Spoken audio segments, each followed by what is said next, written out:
Welcome back to our podcast with Brennan Ready. and Landon. Really quiet there. It's about the Titanic. On April 15th, the Titanic sunk in the Atlantic Ocean with 1,500 deaths. It was in 1912 and it hit an iceberg. That's why it sunk. And it hit, and then the ship slowly filled up with water and then sunk. It also broke in half, which is pretty cool. I mean, I don't think you would want to be on a ship that's broken in half. I don't think 1,500 people dying is cool, Brody, but okay. It's not cool, but still.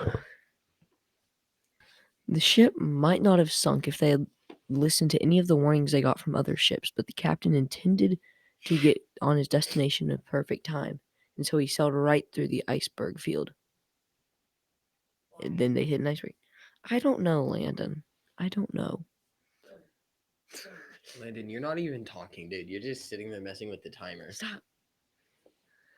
Also, David Blair had the key to the crow's nest, and in the crow's nest, the binoculars were locked in there. But because he had the keys with him to the crow's nest when he went off the ship, nobody could get to the binoculars, so they could not see the iceberg. So they just went right into it. Water was in the ship and it made the electricity go out because it was water. Really weird there.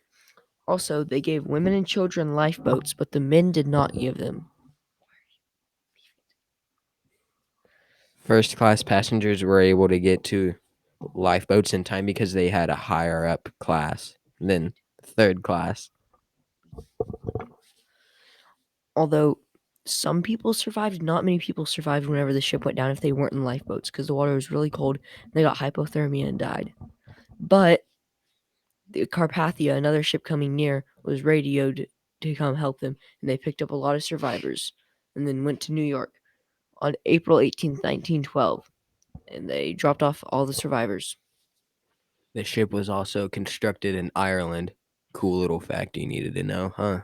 And it was also supposed to be the unsinkable ship, but it was sinkable because it did.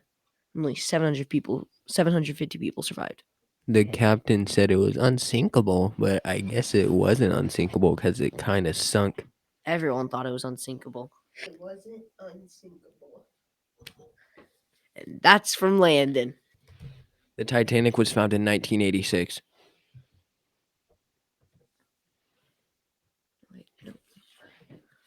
The Titanic was actually found 73 years after it sank in 1985 on September 1st. They found it in a submarine. Some people have taken stuff, but they generally want to leave stuff back where they found it. Here's a little cool fact. There's a company out there that is trying to raise the Titanic, and they've already taken a few artifacts and pieces off the Titanic and put it in museums. It was actually Robert Ballard who found the Titanic, and he's made over 150 underwater explorations. And yeah, he found it. And that's the end of our podcast with Brennan Ready? and Landon. Please watch another one of our podcasts, although there probably won't ever be This is another going to one. be on a YouTube channel, by the way, so you can come watch it on the YouTube channel.